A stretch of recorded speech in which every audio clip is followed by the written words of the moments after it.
Sabe aquelas grandes obras da literatura? Tipo Os Lusíadas.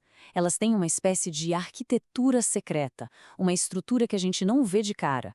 E é isso que a gente vai fazer aqui: aprender a enxergar essa estrutura, a decifrar o código que dá toda a força para as palavras.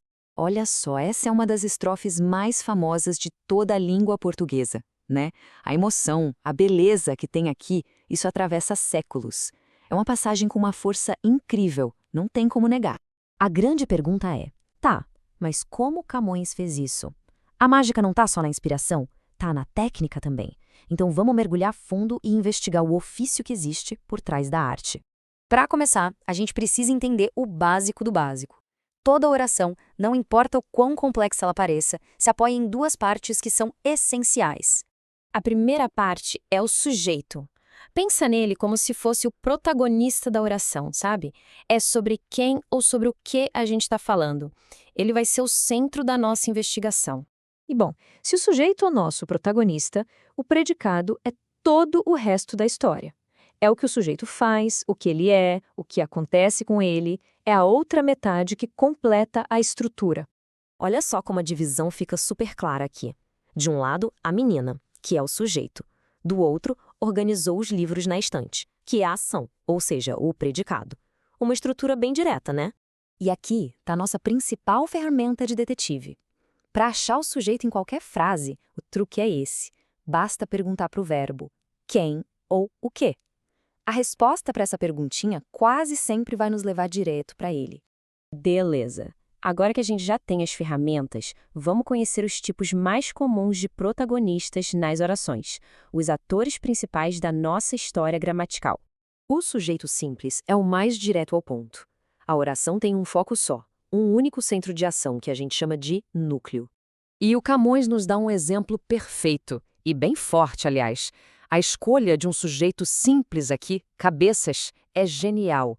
Ele isola a imagem, o que a torna mais brutal, mais direta. A ação de ir saltando tem um responsável único e terrível. Então, o raciocínio é esse. A gente faz a pergunta: o que vão saltando? A resposta: cabeças. Só tem um núcleo. Sem dúvida nenhuma, um sujeito simples. Mas e se tiver mais de um protagonista? Aí é que entra o sujeito composto. Nele, a gente tem dois ou mais núcleos fazendo a mesma ação, dividindo a cena. Isso nos leva direto para a primeiríssima estrofe de Os Lusíadas. Repara que a escolha de um sujeito composto aqui não foi por acaso. O poema não é só sobre os heróis, os barões, e nem só sobre a guerra, as armas. É sobre os dois, juntos. A gramática já estabelece o grande tema da epopeia logo de cara. Vamos usar a nossa ferramenta de detetive de novo. Pergunta: quem passaram? A resposta vem em duas partes: as armas e os barões.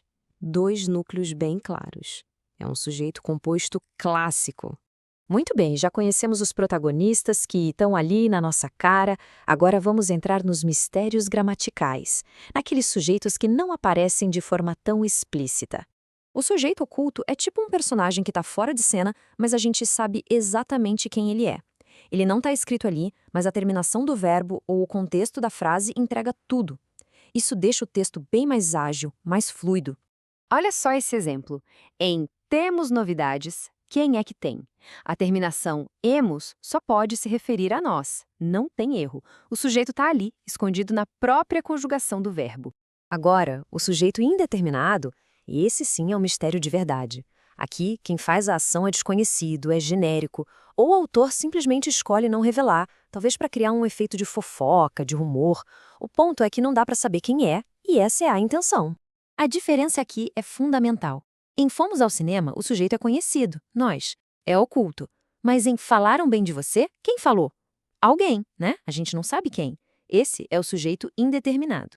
E para fechar essa parte dos mistérios, a gente chega no caso mais radical de todos: as orações que simplesmente não têm um sujeito. A ação acontece, mas não existe um agente por trás dela. Isso rola em algumas situações bem específicas, com fenômenos da natureza, tipo chover, nevar. Ninguém pratica a ação de chover, ela simplesmente acontece. E também com verbos como haver, no sentido de existir, ou fazer e ser, indicando o tempo. Nesses casos, a oração não tem mesmo um sujeito. Certo.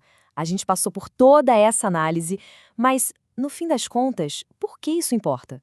Por que decifrar esse código muda alguma coisa na prática? Porque entender quem está no controle da ação transforma a nossa leitura. A gente deixa de ser um leitor passivo para se tornar um analista, alguém que consegue ver a intenção por trás da estrutura. E claro, na hora de escrever, a gente consegue ser muito mais preciso e ter mais impacto na mensagem que quer passar. Então fica aí a reflexão final. Ao perceber quem é que age, quem sofre a ação, quem está escondido ou quem nem sequer existe na frase, como isso muda a nossa percepção do mundo que as palavras constroem.